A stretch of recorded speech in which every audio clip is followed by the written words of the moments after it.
ओम नमः सिद्धेभ्यः। ओम नमः सिद्धेभ्यः। ओम नमः सिद्धेभ्यः।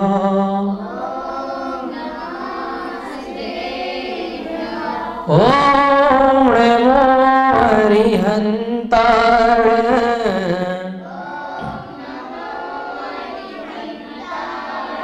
ओम नमो सिद्धाय।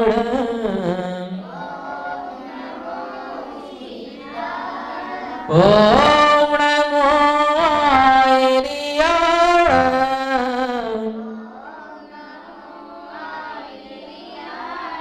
ओम नमो अज्ञाय।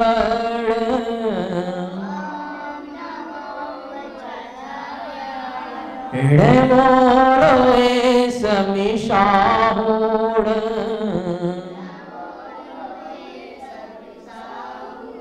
येषु पंचिणमो यारो।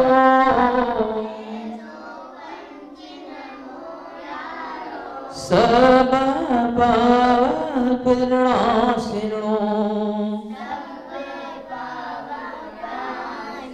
मंगलार्थं च शाम्भवी।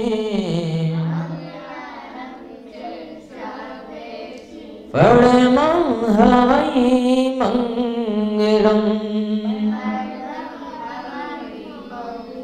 बोले श्री 24 तीर्थंकर भगवान की, द्वादश निर्वाणी माता की सफलता की राह पे हम चल रहे थे और समस्त देशवासियों के लिए कुछ ऐसा प्रयास किया जा रहा है कि यहाँ ज्ञानदानम गुरुकुल के माध्यम से कुछ संदेश प्रसारित किया जाए और शायद वो आप लोगों को पसंद आए और सफलता के रास्ते पे बढ़ करके कार्य कर रहे हैं। तो यहाँ पर जो लिखा है, जो हमें आगे पढ़ना है, उसको मैं व्याख्यान करता हूँ। समय भी हमारे पास लिमिटेड ही होता है, तो उसके आधार पर कोशिश करते हैं कि कम समय में ज्यादा से ज्यादा व्याख्यान या ज्यादा से ज्यादा बातों को आपके लिए, आपके यहाँ तक पहुँचा सके। चलिए प्रारंभ करते हैं। इसमें लिखा है कुछ करें हटकर काम।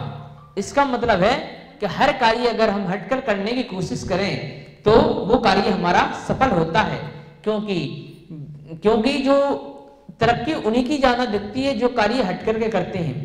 मेरा कहने का मतलब ये है कि आप कार्य तो कर रहे हैं, लेकिन साथ में अगर कुछ एक्स्ट्रा एफर्ट जोड़ करके करें तो और बहुत अच्छा रहेगा। जैसे अगर आप कंप्यूटर चलाते हैं, कंप्यूटर आप चलाते हैं, अच्छी बात है, कंप्यूटर आपको चलाना आता है, वो भी अच्छी बात है। साथ में कंप्यूटर की टेबल साफ स्वच्छ रखें, कंप्यूटर पर बराबर सफाई रखें, कंप्यूटर की जो कीबोर्ड आदि है उसको साफ रखें। ये अच्छी तरह से जिम्मेदारी पूर्वक कार्य करने का एक उदाहरण है, एक उदाहरण है। दूसरी बात, अगर आप पढ़ाई करते हैं तो पढ़ाई में जो पुस्तकें हैं आपके, अगर स्टूडेंट हैं, अगर पुस्तकें हैं आपके पास, बुक्स हैं, तो आपका फर्ज बनता है उस पर प्रॉपर कवर चढ़ा हुआ होना चाहिए। प्रॉपर जब आप पढ़ते हैं तो मार्कर से, ये जो हाईलाइटर होता है उससे हाईलाइट करते हुए आगे बढ़ते जाएं, मतलब जो इम्पोर्टेंट है उसको नोट्स लगाते जाएं। ये जिम्मेदारी व्यक्ति की गुण के लक्षण समझ में आते हैं। अगर कोई स्टूडेंट जैसा करता है, इसका मतलब है उसके अंदर जिम्मेदारी का एहसास है, इसका मतलब है वो ईमानदारी से पढ़ रहा है, इसका मतलब ये होता है। उसी प्रकार अगर हम कार्य कर रहे हैं तो जो टाइम निश्चित किया गया है, टाइम टू टाइम, प्लस उसमें क्वालिटी, यानी जो चीज अगर नहीं आ रही है उसको सीखते हुए आगे बढ़ने का कार्य करें तो वो हटकर के कार्य कहलाएगा। अगर जो चीजें नहीं आ रही हैं और उसको हमने नहीं सीखा तो ये पढ़े लिखे की श्रेणी में नहीं आता है। क्यों नहीं आता है? क्योंकि अगर हमने अध्ययन किया हुआ है, अगर हमने पढ़ाई की हुई है और उसको अगर हम सीखे नहीं, फिर आगे हम बढ़ चुके हैं और उसके बाद अगर हम और आगे बढ़ने का प्रयास नहीं करें तो क्या होता है कि हमारा पायदान नीचे की ओर जाने लगता है। हमें मेहनत करना है, तो इसमें क्या रहेगा, कुछ काम हट करके करें। क्या करना है? कुछ काम हट करके करना बहुत जरूरी है, वो हमें खुद को करना पड़ेगा। खुद को करने से आगे बढ़ते हैं। अब चलिए इसको पढ़ते हैं। इसमें क्या लिखा है, आज के अत्यंत प्रतिस्पर्धावादी युग, आज का जो प्रतिस्पर्धावादी युग है, यहाँ पर क्या है जॉब की तलाश में बहुत सारे लोग बाग रहते हैं, या फिर बिजनेस की तलाश में बहुत सारे लोग बाग रहते हैं, कई सारी दुकानें हैं, कई सारे जॉब के लिए भटकते हैं, लेकिन जनता इतनी ज्यादा है कि कई सारे लोग बेरोजगार रहते हैं। तो इसमें क्या रहेगा, आज के अत्यंत प्रतिस्पर्धा युग में कुछ हटकर काम करना जरूरी हो गया है। काम चाहे छोटा हो या बड़ा, काम चाहे छोटा हो या बड़ा, उसमें पूर्ण तल्लीनता और दिल से जुड़ेंगे तो उसका परिणाम भी पूर्ण रूप से पाएंगे। काम कोई हो छोटा नहीं होता, कोई भी छोटा नहीं होता, अगर उसे पूरी कुशलता से करेंगे तो अच्छे परिणाम अवश्य प्राप्त करेंगे। इसका मतलब होता है काम कोई सा भी छोटा या बड़ा नहीं होता है, काम कोई सा भी हो छोटा बड़ा नहीं होता है, उसे कार्य करते रहना है और आगे बढ़ते जाना है। और आगे क्या लिखा है, भोपाल के जेके रोड पर वर्ष 1984 में 40 वर्षीय कार्तिक मंडल ने साइकिल रिपेयर की दुकान खोली। मंडल जी स्वयं इस साधारण सी दुकान में 24 घंटे उपस्थित रहते थे। कोई भी व्यक्ति आवश्यकतानुसार मध्य रात्रि को भी उनके द्वार पर दस्तक दे सकता था, तब भी मंडल बिना झुंझलाए उस शख्स की साइकिल या वाहन का पंचर जोड़ देते थे। वह भी साधारण कीमत पर, मतलब नॉर्मल कीमत पर, जिससे व्यक्ति वहन कर सके। वे भोर से लेकर, भोर का मतलब होता है सवेरे से लेकर के, वे सवेरे से लेकर के देर रात पंचर लगाने के काम के लिए अतिरिक्त मजदूरी नहीं लेते थे। मतलब अतिरिक्त मजदूरी नहीं लेते थे, चाहे वो रात का समय हो या सुबह का समय हो, क्योंकि आजकल क्या करते हैं, अगर लोग रात का समय तो एक्स्ट्रा पैसे लेने लगते हैं कि मैं रात में कर रहा हूँ, मैं अपनी नींद खराब कर रहा हूँ, तो मुझे एक्स्ट्रा पैसे आपको देने पड़ेंगे, जो गलत हो जाता है। क्या होता है, जो गलत होता है, ठीक है ना। और धीरे धीरे समय और जरूरत के अनुसार उन्होंने अपनी दुकान में साइकिल के कल पुर्जे भी रखना शुरू कर दी। अब क्या है कि जो साइकिल वाला आता था व्यक्ति, तो उन्होंने सोचा कि साइकिल वाला आ रहा है तो कल पुर्जे रात में खरीदने के लिए कहाँ जाएगा, तो उसने धीरे धीरे कल पुर्जे भी रखना शुरू कर दिए। और वह सिलसिला धीरे धीरे स्कूटर और मोटरसाइकिलों के कल पुर्जे तक आ गया। पहले साइकिल ठीक कर रहा था, अगर वो साइकिल पर ही टिका रहता तो क्या मोटरसाइकिल ठीक कर पाता, नहीं कर पाता। क्या स्कूटी ठीक कर पाता, नहीं कर पाता। ये हमें आगे बढ़ने का चांस अगर मिलता है तो हमें आगे बढ़ने का लिए खुद को मेहनत करनी पड़ेगी। अगर खुद मेहनत नहीं करेंगे, इसका मतलब है कि हम खुद आगे बढ़ना नहीं चाहते। दूसरा आपको एक बार या ज्यादा से ज्यादा 2 बार कह सकता है, बाकी अपनी खुद की समझदारी होती है। इसी प्रकार उसने खुद अपने मन से सोचा, उसको किसी ने बताया नहीं कि आप स्कूटर भी ठीक करो, मोटरसाइकिल भी ठीक करो, नहीं, उसने अपने खुद मन से सोचा।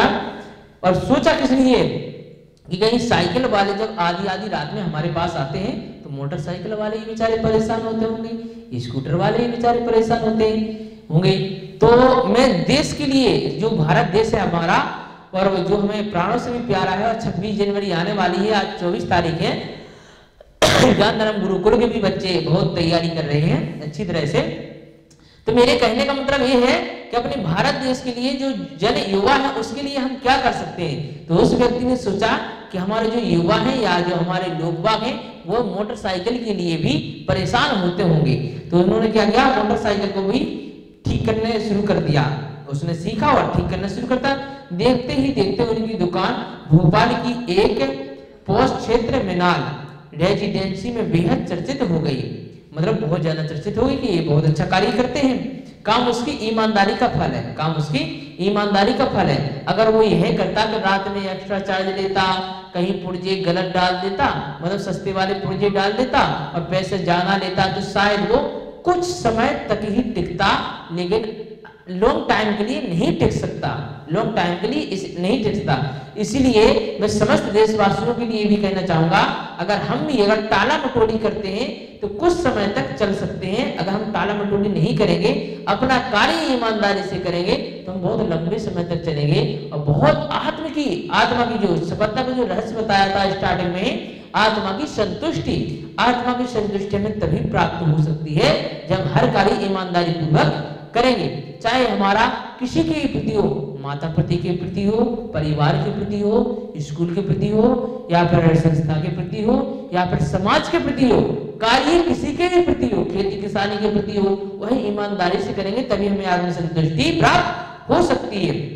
इसमें क्या लिखा है, उनकी इस खूबी के कारण उनकी लोकप्रियता शहर भर में फैलने लगी। आज शहर में उनकी 4 दुकानें, आज शहर में उनकी भोपाल शहर में 4 दुकानें। शुरू किया था साइकिल की पंचर से, अब क्या स्कूटर साइकिल वगैरह आदि सुधारना शुरू की और शहर में एक जगह की जगह 4 दुकानें हैं। कार्तिक मंडल आज भी देर रात तक कॉल बेल की आवाज पर पंचर जोड़ने अथवा छोटी मोटी मरम्मत के लिए बिना अतिरिक्त शुल्क के लिए तैयार रहते हैं। यही वजह है कि ये 4 दुकानों से उन्हें सभी खर्चे काटने पर भी मासिक लाभ लगभग 30,000 रुपए से अधिक हो जाता है। आज साइकिल की मरम्मत के काम को भी कुछ अलग हटकर करने की सोचकर मंडल जी ने अनोखी सफलता प्राप्त की। काम करते समय ग्राहक की संतुष्टि का अवश्य का ध्यान रखना चाहिए। इसका मतलब क्या है, जरा विचार करना।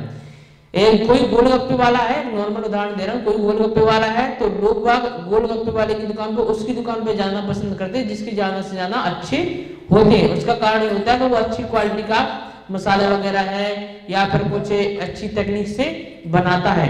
लेकिन अगर उसने नहीं सीखी होती वो तकनीक, उस तकनीक को सीखने में अपनी एनर्जी नहीं लगाई होती तो शायद वो सक्सेस नहीं होता। लोग कहते हैं यहाँ का मतलब सही है सिस्टम, यहाँ का खाना बहुत अच्छा है तो वहां के लोगों ने समय पे, एक समय होता है हर चीज का,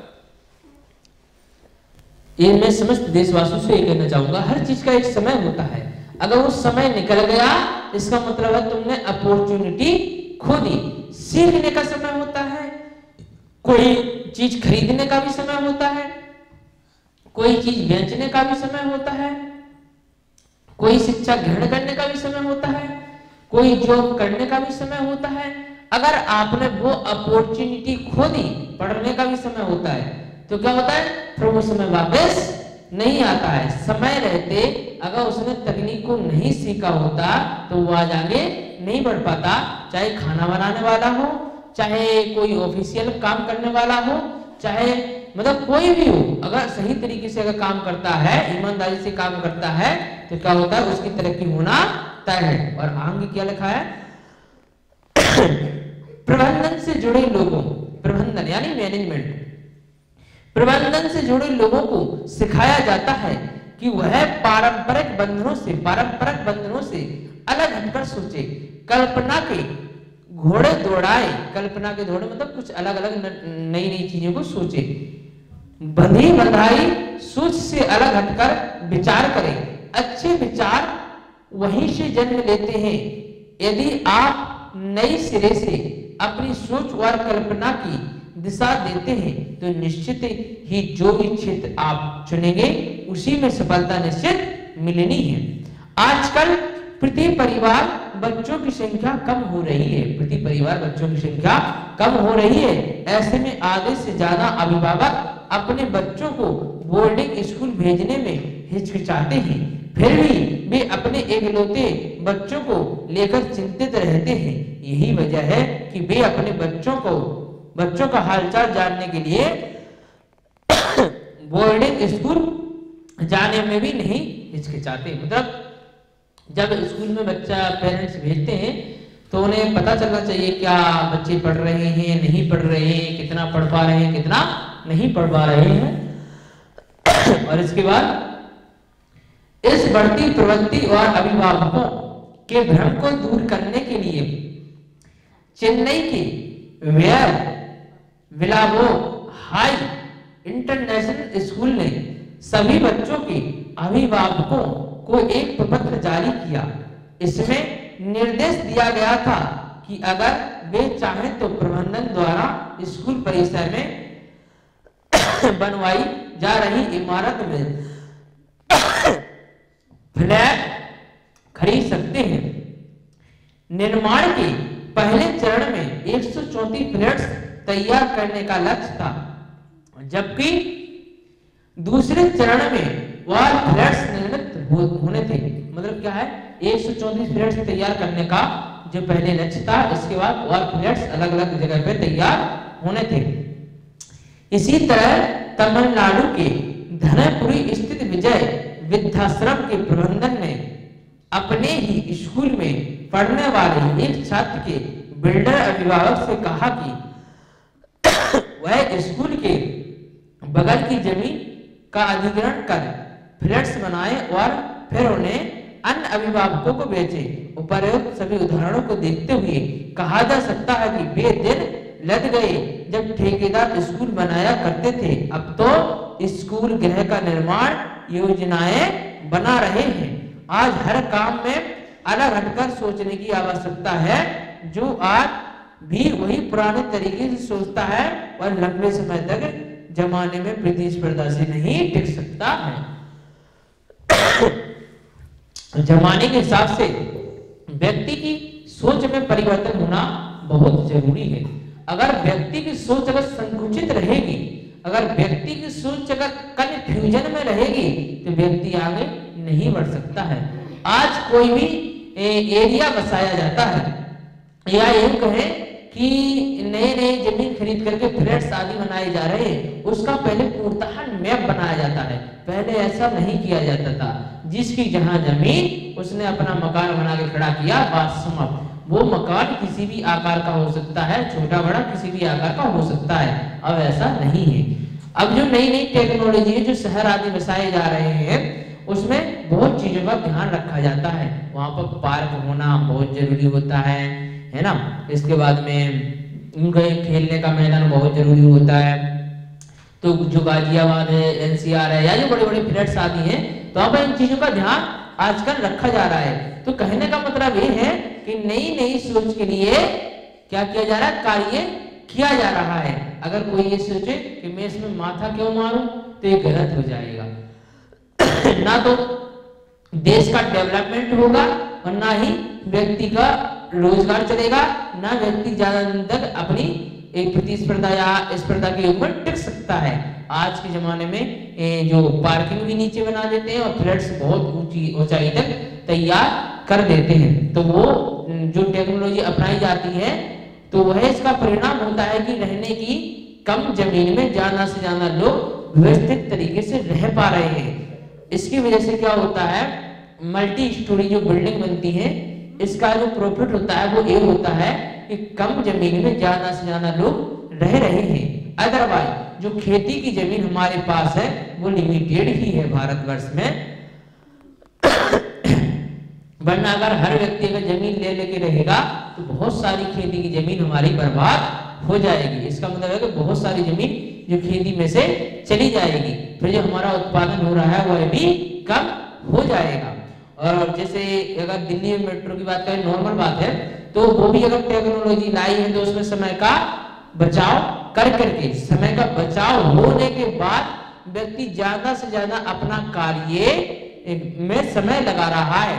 जो ट्रैफिक का समय बचा वह कार्य में समय जाएगा, उसका जो कार्य है ऑफिशियल वर्क है या जहां भी होगा तो उसमें समय जाएगा। इसके कहने का मतलब मेरा ये है कि समय कहां कहां हमारा बच सकता है, उसको भी हमें खुद आकलन करना पड़ेगा। उस समय को बचा करके हम अच्छे कार्य में कहां लगा सकते हैं, नई चीज सीखने में कहां लगा सकते हैं, इसका हमें सोचना पड़ेगा और इसका सोच करके हमें आगे बढ़ना पड़ेगा। ज्ञान दानव गुरुकुल में समय बचाने का अलग अलग तरीका बताया जाता है बच्चों के लिए। किस प्रकार से समय के लिए बचा सकते हैं। जैसे कई लोग, बहुत सारे लोग प्लस बच्चे बहुत सारे लोग होते हैं, बिस्तर में लेटे हैं, उठने की सोच रहे हैं, 15 से 20 मिनट तो सिर्फ उठने के लिए सोचने में ही लगा देते हैं कि मैं उठूं कि ना उठूं, थोड़ी देर बाद उठूंगा, है ना, या फिर उठने के बाद क्या करना है क्या नहीं करना है। मतलब 15 से 20 मिनट उनका समय सिर्फ उठने के बारे में चला जाता है। और कुछ काम ऐसे होते हैं कि बैठे बैठे ये सोचते हैं मुझे कपड़े धोने हैं कि नहीं धोने हैं, क्या करना है क्या नहीं करना है। 15 से 20 मिनट समय उसमें चला जाता है। तो मेरे कहने का मतलब ये है, अगर हम खुद का आकलन करेंगे कि वास्तव में हमारा समय कहां कहां नष्ट हो रहा है, जो फालतू में हो रहा है, तो आप पाएंगे लगभग दिन में 3 से 4 घंटे का समय आपका फालतू का बर्बाद जाता है, जिसका कोई भी सारांश नहीं निकलता है। तो समस्त देशवासियों के लिए मैं यही कहना चाहूंगा कि खुद का आकलन करें कि वास्तव में हमारा समय कहाँ नष्ट हो रहा है और इसको हम कहाँ सीखने में लगा सकते हैं। जरा विचार करके देख लेना, और विचार करने के बाद मतलब सोचना और अपने आप में तरक्की करने की कोशिश करना। और क्या लिखा गया है, हमेशा परिश्रम से काम नहीं होता। हमेशा परिश्रम, सिर्फ परिश्रम करते जा रहे हो, परिश्रम करते जा रहे हो, लेकिन आपको पता ही नहीं कि परिश्रम किस वे में करना है, तो वो परिश्रम से सिर्फ काम नहीं होता। चलिए ठीक है ना। तो क्या होता है परिश्रम, क्या होता है परिश्रम। हमेशा परिश्रम से काम नहीं होता है। जरा विचार करना, जैसे कोई ईंटे वाला आया, ठीक है ना, तो ईंटे वाला एक जगह पे ईंटे रख रहा है, अगर वो व्यवस्थित ईंटे नहीं रख रहा है तो क्या हो जाता है, गलत हो जाता है। क्या हो जाता है, गलत हो जाता है। क्यों? क्योंकि वो काम को अपने बढ़ा रहा है। जिस स्थान पर ईंटें रखना है, अगर एक बार में ही अगर पहुंचा दे, उसको द्वारा मेहनत नहीं करनी पड़ेगी, उसको द्वारा मेहनत नहीं करनी पड़ेगी। पहले उसने उतारी, एक जगह पर रखी, फिर उसने दूसरी जगह पर पहुंचाई, तो इसमें डबल मेहनत हो गई, तो परिश्रम दुगना लग गया, समय दुगना बर्बाद हो गया। अब इसका हम लोग आगे ही पढ़ते हैं। चारों ओर लोग यही कहा करते हैं कि परिश्रम करो, मेहनत करो, यही सफलता का मूल मंत्र है। लेकिन कोरा परिश्रम सफलता लाने में सफल नहीं है। परिश्रम की बजाय युक्ति अधिक महत्वपूर्ण है। यदि परिश्रम करने से ही सफलता मिलती है तो सबसे अधिक परिश्रम गधा सबसे अधिक परिश्रम करता है, लेकिन सबसे कम परिश्रमी व सबसे अधिक सोने वाला सिंह यानी शेर जंगल का राजा कहलाता है। ये इसका मैं एक उदाहरण समझा देता हूं। क्या होता है, परिश्रम करो लेकिन तरीके से करो, तभी उसकी सार्थकता होती है। कोई स्टूडेंट है, अगर पढ़ रहा है, क्या है, अगर पढ़ रहा है, आपको तो दिख रहा है कि वो पढ़ रहा है, किताब आगे खोली हुई है, वो धीरे धीरे पढ़ रहा है, उसका ध्यान कहीं और है, तो पढ़ाई में नहीं आएगा, वो टाइम पास में आएगा, टाइम पास में आएगा। सिर्फ फॉर्मेलिटी के लिए अगर हम काम करें कि हम बैठ गए और फॉर्मेलिटी निभा रहे हैं, तो वो काम में नहीं आएगा, उसका हमें लॉस होना पक्का तय है। टैलेंट में तो कमी आएगी ही आएगी, प्रकृति कुछ ऐसा रचना रचेगी कि आपका मन असंतुष्ट रहेगा, संतुष्ट नहीं रहेगा। कार्य को पूर्ण जिम्मेदारी के साथ प्लस हम इसमें और कितनी मेहनत कर सकते हैं, हम इसमें और क्या सुधार कर सकते हैं, यही काम जो होता है, यही परिश्रमी जो व्यक्ति होते हैं उनसे भी अलग करता है। एक मजदूर व्यक्ति भी सुबह से लेकर के शाम तक कार्य करता है, लेकिन उसको दिहाड़ी जो मिलती है 300 या 400 रुपए की दिहाड़ी ही मिलती है। लेकिन जो इंजीनियर होता है, जो इंजीनियर होता है, वह 2 या 3 हजार रुपए पर डे कमाता है। वो हाथ से कुछ भी नहीं उठाता है, सिर्फ वो डायरेक्शन करता है। तो उसने उस समय पर मेहनत की है, सीखने में मेहनत की है, खुद को आगे बढ़ाने में, खुद को डेवलपमेंट करने में मेहनत की है। इसी प्रकार मेरे समस्त देश के युवाओं के लिए, समस्त देश के स्टूडेंट या विद्यार्थियों के लिए यही अनुरोध है कि पहले अपने काम का आकलन करें कि हमने कितना पढ़ा, कितना सीखा और हमें कितना सीखने की जरूरत है, और उसके आधार पर अपनी मेहनत को बढ़ाएं और मेहनत को बढ़ा करके नए नए सीख करके आगे बढ़ने का प्रयास करें। तब हमारे जीवन में सफलता का सूत्र है जो वो कामयाब साबित होगा और हम आगे बढ़ सकते हैं। इसी मंगलमयी भावना के साथ अपनी वाणी को विराम देते हैं। जानी के ज्ञानते सोझे नो करो, सोवाणी मस्तके नमो सदादे जोड़ो। हे दिवाणी भारती तो ही जपोदिनी, जो तेरी शरणागति सो पावे सुख चैन। बेग बजो अरिहंत को गुरु सेवा निज दे, दया घने पालो सदा यही मुझ का नवाण को।